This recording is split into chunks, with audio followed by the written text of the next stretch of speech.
यहाँ IIM बैंगलोर के अधिकांश लोग अपनी पूरी जिंदगी लगातार कामयाब होने वाले लोग रहे हैं किसी न किसी क्षेत्र में। मगर IIM बैंगलोर में हमें कभी कभी महसूस होता है कि हम उतने काबिल नहीं हैं। तो दूसरों की तुलना में औसत होने के दबाव से कैसे बचें? अगर कोई ये आपको महसूस करा दे तो सबसे अच्छा होगा, क्योंकि वैसे भी आपके जीवन में ऐसा हो सकता है। ऐसा काम करते समय या परिवार में रहते हुए हो सकता है।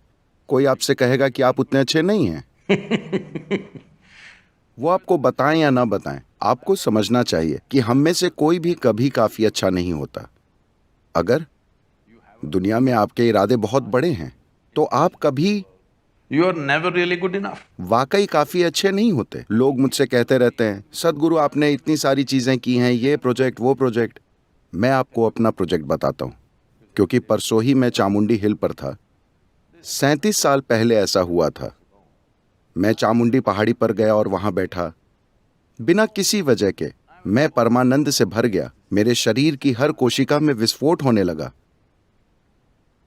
मुझे नहीं पता था कि क्या हो रहा है। जब मैंने अपने सबसे करीबी दोस्तों से बात की तो वे बोले, बताओ तुमने क्या पिया था, क्या खाया था। वे बस यही पूछ सके। जब मैंने अपने शक्की दिमाग से पूछा तो वो बोला, शायद तुम पागल हो रहे हो।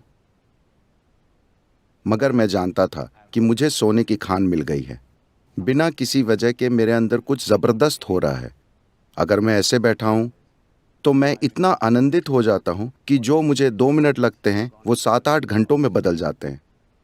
क्या आपने ध्यान दिया है, जब आप बहुत खुश होते हैं तो समय बस उड़ जाता है। तो अगर मैं अपनी आंखें बंद करके खोलूं तो 8-10 घंटे इसी तरह निकल जाते हैं। तो उस समय मैंने एक प्लान बनाया। ये मेरा प्लान था कि ये बहुत जबरदस्त चीज है। अगर मैं बस यहां बैठता हूं तो मेरे अंदर परमानेंट फूट पड़ता है। फिर मैंने तय किया, उस समय दुनिया की आबादी करीब 5 अरब 60 करोड़ थी। मैंने सोचा कि 2.5 सालों में मैंने एक प्लान बनाया, एक विशेष प्लान कि मैं ये कैसे करूंगा। मैं 2.5 सालों में पूरी दुनिया को आनंदित बना दूंगा, क्योंकि इसमें कुछ नहीं लगता। आप बस यहां बैठे हैं तो वो हो जाता है। खैर 37 साल।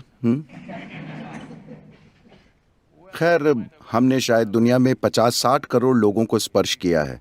मगर दुनिया के बारे में मेरा विचार ये नहीं है। दुनिया के बारे में आज मेरा विचार 7.6 अरब लोग हैं। तो मैं जानता हूं मैं असफल होकर मरूंगा, 100%। और बाकी जो कुछ मैं करना चाहता हूं, मुझे पता है कि मैं शायद उसका 10-15% भी नहीं कर पाऊंगा।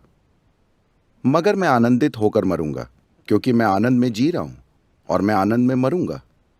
इसलिए यह सबसे बेहतर है कि आप अपने जीवन में असफल हों। इसका मतलब है कि आपका सपना बड़ा है। अगर आप कामयाब हैं तो आपकी जीवन की समझ बहुत सीमित है। सफलता का क्या अर्थ है? मैंने कर डाला। आपने क्या किया? मैंने एक घर खरीद लिया। क्या ये एक उपलब्धि है? मुझे एक नौकरी मिल गई। मैंने इतना पैसा कमाया। ये जीवन को देखने का एक बहुत ही सीमित नजरिया है। मैं चाहता हूं कि युवा लोग इसे इस तरह देखें कि हम कुछ ऐसा कैसे करें जो इस जीवन काल में नहीं किया जा सकता। अगर मैं उसे पूरा नहीं कर पाया तो क्या होगा? अगर आप लगातार काम करते हैं और जीवन के अंत में भी वो काम पूरा नहीं होता, तो इसका अर्थ ये नहीं है कि आप असफल हैं। इसका मतलब है कि आपके पास एक बड़ा सपना था। इसका ये अर्थ है। मेरी कामना है आप असफल होकर मरें, ठीक है? हाँ।